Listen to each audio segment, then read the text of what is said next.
Good evening, you're watching Just the News. I'm Amita Balachandra. Straight up to our top story. The Assam government has extended the Armed Forces Special Powers Act 1958, which is called as the AFSPA, in 8 districts and 1 subdivision for 6 months after review of the law and order situation. Now, AFSPA has been withdrawn from Karbi Anglong district as the situation there has considerably improved. Now, AFSPA essentially allows security forces to conduct operations anywhere and arrest anyone without any prior warrant.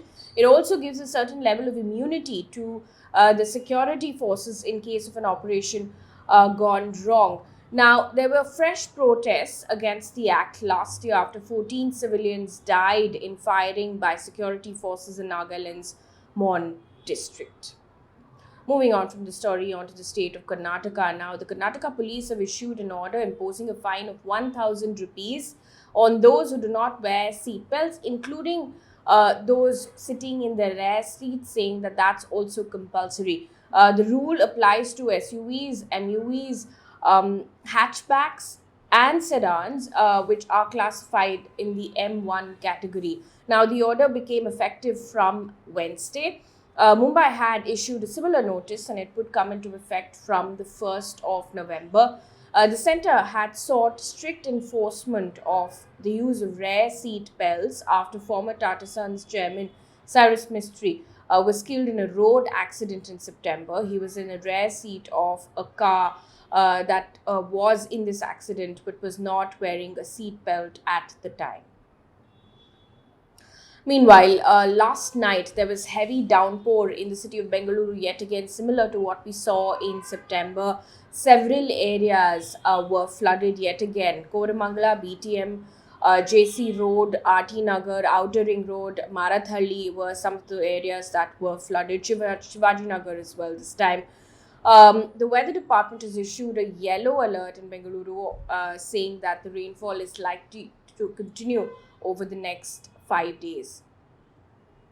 Moving on from the story now, the Supreme Court has rejected a plea filed by Bharatiya Janata Party MP Manoj Tiwari seeking to lift the ban on firecrackers in Delhi ahead of Diwali. Now, the court said, and I quote, "Let people breathe clean air," end quote. Now, the Delhi government had imposed a ban on production, sale and use of firecrackers till the 1st of January to prevent the city's air quality from worsening in winter last month. Also in the news, India has said that it will examine Western countries' proposal to impose a price cap on oil purchases from Russia. Union Minister for Petroleum and Natural Gas Hardeep Singh Puri has said, and I quote, "I think there is an exemption for Japan for Sakhalin. Then there is crude which comes through the pipeline. So they have exemptions. We will have to look at it," end quote. Now, the group of 7 nations is working to set a price cap on Russia's oil to limit its oil revenues. Now, Russia has warned that it will snap oil supplies to any country that joins this price cap plan. Earlier, when the US had condemned India importing oil from Russia, Hardeep Puri had said, and I quote, "India will buy oil from wherever it has to, for the simple reason that this kind of discussion cannot be taken to the consuming population of India," end quote. Also in the news, the US has said that it is closely tracking the developments after Kashmiri photojournalist Sanna Irshad Mattoo claimed that she was stopped from traveling to New York to receive the 2022 Pulitzer Prize. US State Department Deputy Spokesperson Vedant Patel has said that the country was aware of the reports that were being published. Vedant Patel said, and I quote, "We are committed to supporting press freedom and, as the Secretary has noted, a shared commitment to democratic values, including the respect for the independence of the press, is a bedrock of the US-India relationship," end quote. Now, Mattoo had won the Pulitzer Prize in feature photography for coverage of the coronavirus crisis in India, along with Reuters photographers Adnan Abidi, Amit Dave, and the late Danish Siddiqui. Moving on to business news right now. The rupee bounced back from its lifetime low to close at 82.75 rupees against the US dollar. Earlier, it opened at an all-time low of 83.08 rupees against the US dollar. The reasons are a rise in crude oil prices, Ukraine-Russia tensions, and UK and US hiking rates.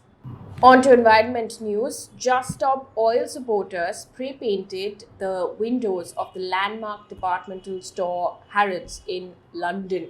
Now, several of them also glued themselves on the road outside this departmental store. 18 people were subsequently arrested. 2 of them were charged with criminal damage outside the shop. Now, this was the same climate activist group that had thrown tomato soup at Van Gogh painting earlier as well. They have so far been demanding the British government to halt all new oil and gas licenses. Moving on to the biggest international news of the day, Britain Prime Minister Liz Truss has resigned today after 45 days in power. She was the shortest serving Prime Minister in UK's history. She was under pressure to quit following a failed tax-cutting budget that sent shockwaves through the markets and led to a revolt within her Conservative Party. Now, a Conservative leadership election will be completed within the next week. Truss said that she will remain the Prime Minister until a successor is chosen. Now, to give you a context, with Truss's support, Finance Minister Kwasi Kwarteng unveiled £45 billion of tax cuts in her third week in what they called a mini budget. That massively backfired because it widely blamed for causing huge economic problems amongst the along with a strong inflation in over 4 decades. Now, almost all of it has now been reversed after he was sacked.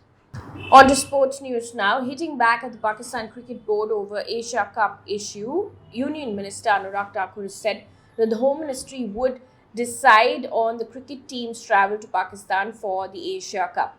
Now, he said, and I quote, "The Home Ministry will take a decision as there are security concerns in Pakistan. It's not just cricket. India is not in a position to listen to anyone," end quote. Now, BCCI Secretary Jay Shah had earlier said that India won't travel to Pakistan for next year's Asia Cup. That had caused the row. In fact, the PCB, in a response over this statement, had said then that these comments were unilateral and could split the international cricket community. And we'll wrap things up here on this bulletin with news from the IRDAI, which has directed insurance companies to provide cover for mental illness under health insurance policies before October 31st, 2022. The Mental Health Act 2017 says that every insurer will have to make provision for medical insurance for treatment of mental illness on the same basis as is available for the treatment of a physical illness. Now, the regulator in a circular has said, and I quote, "Insurers are requested to confirm compliance before October 31st, 2022, end quote. That brings us to the end of this bulletin. Thank you so much for watching.